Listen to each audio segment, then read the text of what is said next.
En nuestra última sección, nosotros consideramos este muy importante episodio en la vida de Jesús, cuando Él se sometió a sí mismo al bautismo de Juan el Bautista. A pesar de la objeción de Juan, que le decía: tú deberías de estar bautizándome a mí y yo te estoy bautizando a ti, Jesús le dijo: hazlo ahora, porque es necesario que cumplamos toda justicia. Y nosotros recordamos que en su bautismo la paloma descendió desde el cielo y vino sobre Jesús, simbolizando la unión o la unción del Espíritu Santo. Ahora, después de ese episodio, lo primero a lo que el Espíritu guió a Jesús a hacer fue llevarlo al desierto para ser tentado durante 40 días por Satanás. Y antes de considerar el registro de esa tentación, quisiera hacer una pregunta preliminar. ¿Por qué?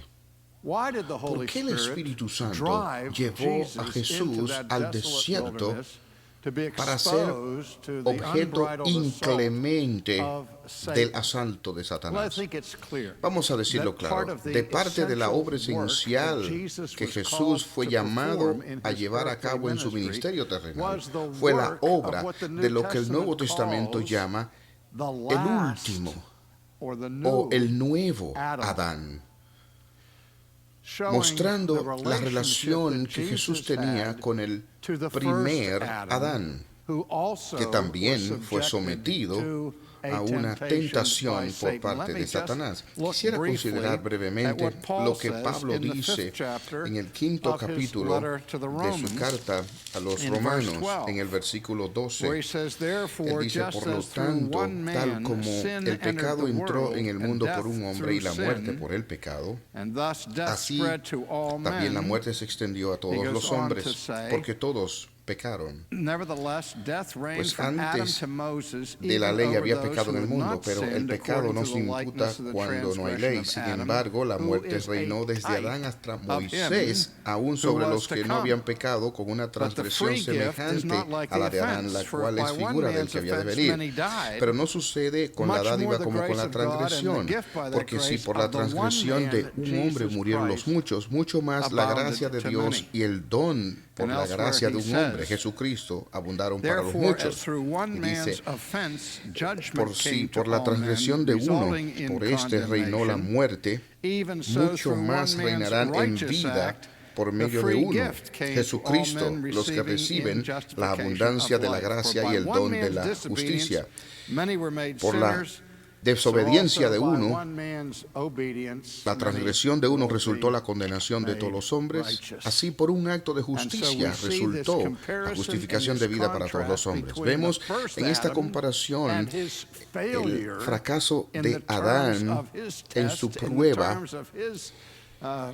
bajo el ataque de Satanás y la obediencia exitosa del último Adán, Jesús, después de él soportar el mismo tipo de tentación.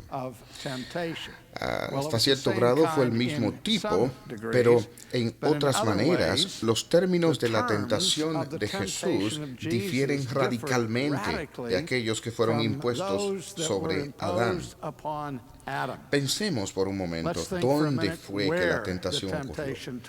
En el caso del primer Adán, la tentación vino mientras Adán y Eva estaban disfrutando del lujo en el jardín del Edén, el que nosotros frecuentemente llamamos como el paraíso. Ahora, el lugar donde el Espíritu llevó a Jesús para ser tentado pudiera difícilmente ser llamado paraíso. Era el desierto desolado de Judea. Si alguna vez lo han visto, si han estado allí, estarían mirando uno de los lugares más ominosos, incómodos, lugares abandonados por Dios en los desiertos de este mundo.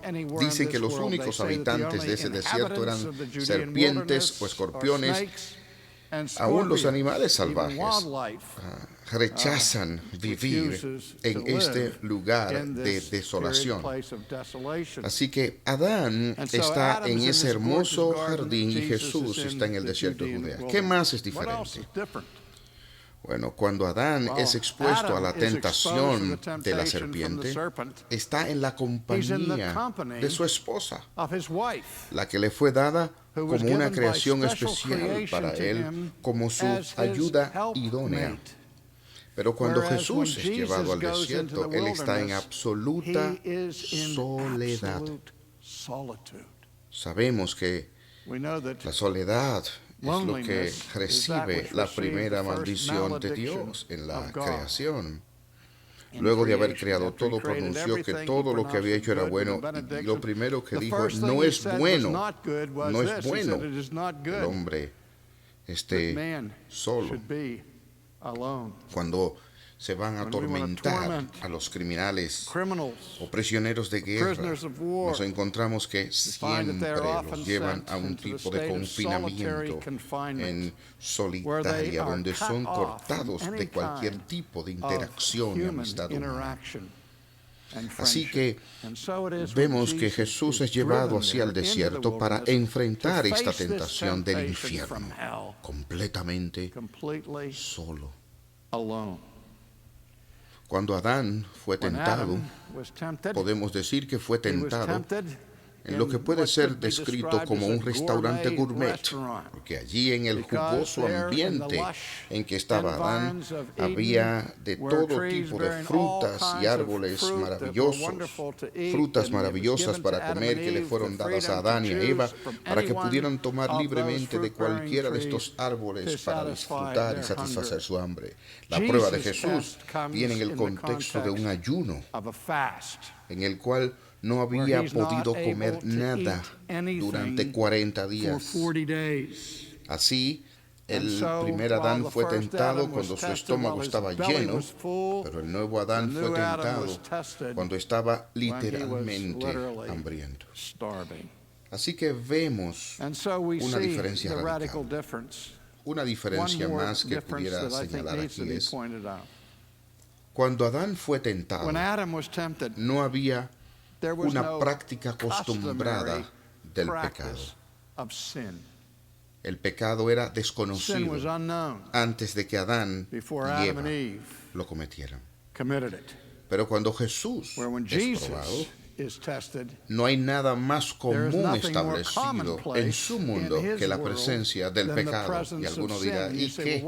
Bueno, debido a que una de las cosas que debilita nuestra resolución de ser justos es que todo el mundo en nuestro alrededor está pecando. Entonces, ¿por qué nosotros no? Pero Jesús tuvo que actuar contrario a la práctica establecida de los seres humanos al pasar por estas pruebas. He querido establecer estas diferencias entre el primer Adán y el segundo Adán en términos de su tentación, pero lo que quisiera que entendieran hoy es la similitud entre las dos tentaciones. Que el punto de ataque de Satanás contra Adán y el ataque a Jesús son virtualmente lo mismo. Vamos a considerar primero la manera en que la serpiente atacó a Adán, primero a través de Eva. La serpiente es llamada el animal más astuto de todos los animales del campo. Y cuando vino contra Eva, vino con una tentación que fue vestida de seducción. Vino preguntando lo que parecía una pregunta sencilla. Con que Dios os ha dicho, no comáis de todo árbol del huerto. Permítame preguntar, ¿ha dicho Dios eso? Por el contrario, como Eva corrigió a la serpiente, ella le dijo, no, él no dijo eso. Él dijo, de todos los árboles que están en el huerto, pueden comer libremente. Pero él puso este árbol fuera de los límites. no debemos tocarlo, porque si comemos de ese árbol, de seguro moriremos. Ustedes ven la sutileza en la manera en que la serpiente tienta a Eva. ¿Con que Dios os dijo no comáis de todo árbol? Es como un teenager de los que tiene que tratar en la casa. El lunes en la noche él dice, ¿pudiera quedarme más tarde esta noche? Y a ir a casa de uno de mis amigos y tener una fiesta. Sí, te voy a dejar esta noche, pero recuerda que mañana tienes escuela, debes estar en casa a cierta hora. Él dice, oh, gracias. Y al siguiente día te pide el carro y le dice, sí, está bien, puedes tener el carro, pero asegúrate de ponerle gasolina y de llegar a tiempo. La noche siguiente quiere ir al cine, la noche siguiente quiere ir a la feria y después quiere la sexta noche. Viene y dice, yo quisiera salir a otra fiesta. Y usted le dice, no, lo siento, no debes ir. ¿Cuál es la respuesta internacional establecida? Que todo teenager se aprende tan pronto cumple 13 años. Tú nunca me dejas hacer ¿qué? Nada. Nunca me dejas hacer nada. Sí. Y de repente dices, no, nunca le dejas hacer nada. Esa es la misma sugerencia que Satanás está poniendo aquí en la mente de Eva. Con que Dios os ha dicho, no comáis de ninguno de estos árboles. Claro que Dios no había dicho esto, y la serpiente lo sabía muy bien que Dios no había dicho eso. Pero la sugerencia es que si ustedes no son autónomos, si no son totalmente libres para escoger lo que quieren escoger, si alguna restricción se ha puesto sobre ustedes por su creador, ustedes no son realmente libres, y es como si les hubiera dicho que no pueden comer de ninguno de los árboles. Pero sale de esta indicación sutil a una contradicción directa. Después que Eva ha discutido con el ángel por un momento, y él le dijo que todos estos árboles puedes comer, pero no puedes tocar aquel, pero porque moriréis. Entonces Satanás le dice, ustedes no morirán, sino que seréis como Dios, sabiendo el bien y el mal. Lo que quiero que veamos aquí es que el punto de ataque fue lo digno de confianza, la autoridad y la verdad de la palabra de Dios. Emil Brunner una vez hizo el comentario que la marca distintiva de la verdad es la contradicción. Y esto siempre me inquietó cuando él hizo esa declaración en Forsyth, en Encounter. Porque si es verdad que la contradicción es la marca de la verdad, ¿cómo vamos a distinguir la diferencia entre la piedad y la impiedad, entre la justicia y la injusticia, entre la obediencia y la desobediencia? ¿Puede imaginarse a Satanás diciendo, oh sí, yo sé que he contradicho lo que Dios te ha dicho, yo te he dicho que no morirás, pero después de todo, la contradicción es la marca distintiva de la verdad. Y si Dios es el Dios de verdad, yo solo estoy dando la contradicción, la marca de la verdad. Así que si la contradicción es la marca distintiva de la verdad, no solo era permitido para Eva hacer la voluntad y la sugerencia de Satanás, sino que era un imperativo para ella hacerlo. Así es como ha sido torcida la historia. La contradicción es la marca distintiva de la mentira, y de lo que el texto nos dice en esencia es de una oposición contra la veracidad de Dios con una contradicción. Ahora que vemos en la tentación de Jesús cómo resulta, Satanás viene a él después de estos 40 días y 40 noches cuando él tenía hambre, y cuando el tentador vino a él, escuchen lo que le dijo. Si tú eres el Hijo de Dios, manda a estas piedras a que se conviertan en pan. Noten lo que dijo. Si tú eres el Hijo de Dios, entonces cambia estas piedras en pan. Como Hijo de Dios, cambia estas piedras en pan. Tú tienes hambre.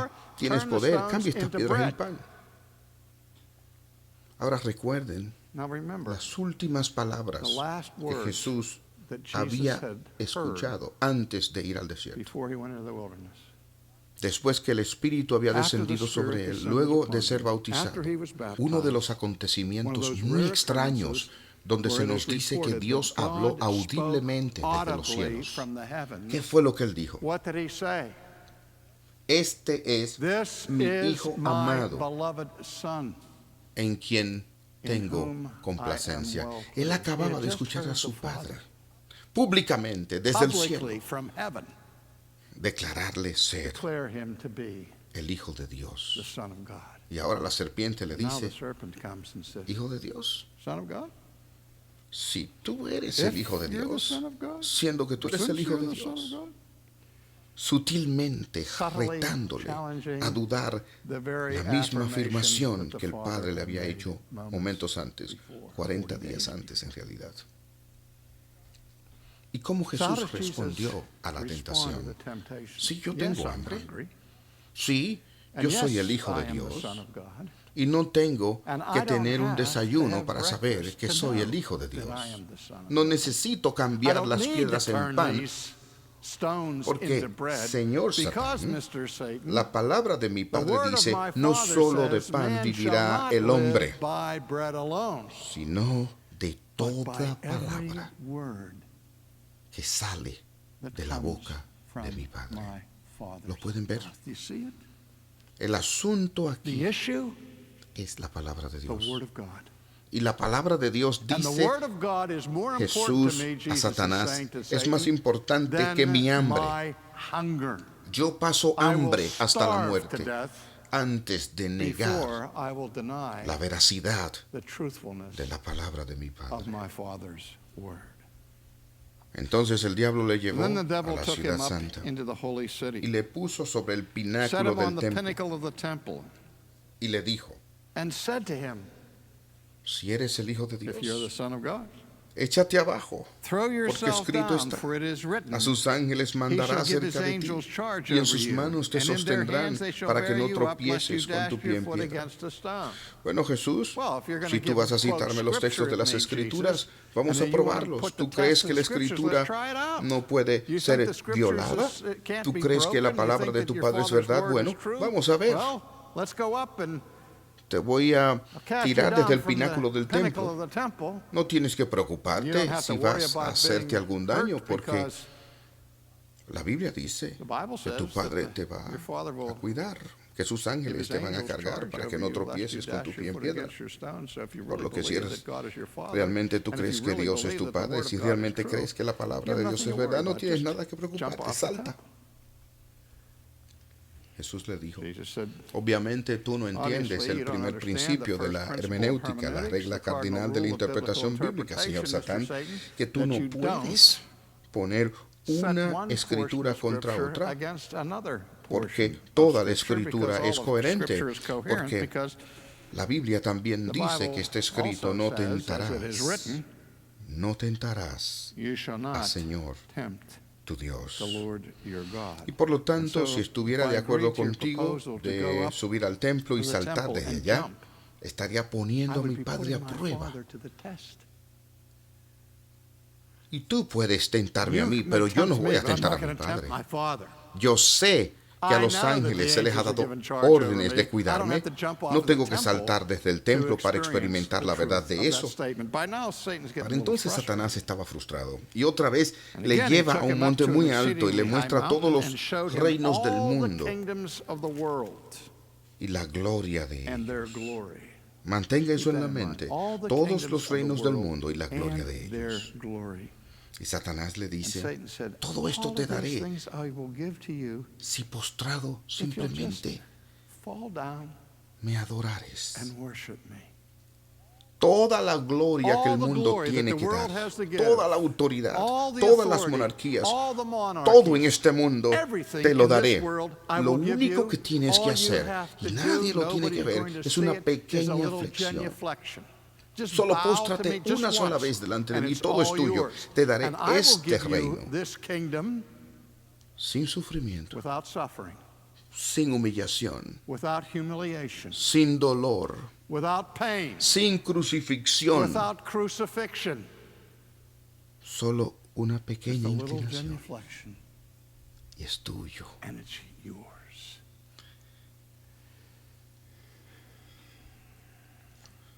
Y Jesús le dice, Jesus said to him, aléjate, Satanás, away with you, Satan, porque está escrito, for it is written, el Señor tu you Dios shall worship the Lord your adorarás God, y a Él solo and him only servirás. shall you serve. 3 veces viene el asalto, 3 veces el asalto dirigido contra la veracidad de la palabra de Dios. Y con toda sutileza, incluyendo el citar incluso la Escritura, Satanás trata de seducir a Jesús a que se levante contra la palabra de Dios. Jesús dice, gracias por ofrecerme todos esos reinos, pero hay un problema. La palabra de mi Padre dice que tú adorarás al Señor tu Dios y a Él solo servirás. Y Jesús aleja la serpiente desde allí. Así que Satanás deja a Jesús por el momento.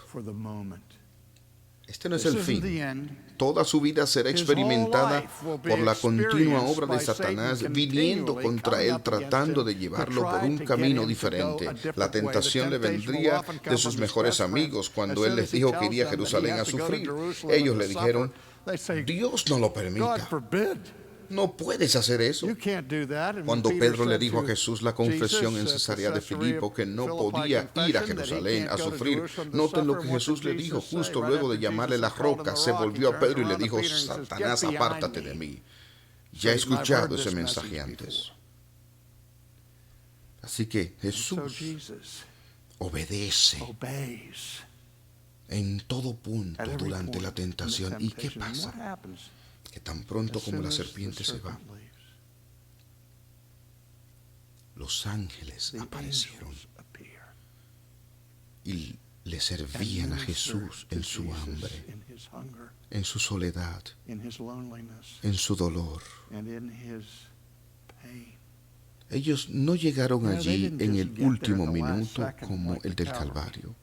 Ellos estaban allí todo el tiempo, y Jesús sabía que el Padre encargaría a los ángeles que le cuidaran. Él no tenía que escuchar a Satanás mencionando las Escrituras para tal fin. Y ahora, lo que a Jesús se le había confiado en términos de la verdad, la palabra de su Padre, estaba cumpliéndose plenamente cuando esos ángeles vinieron y le servían.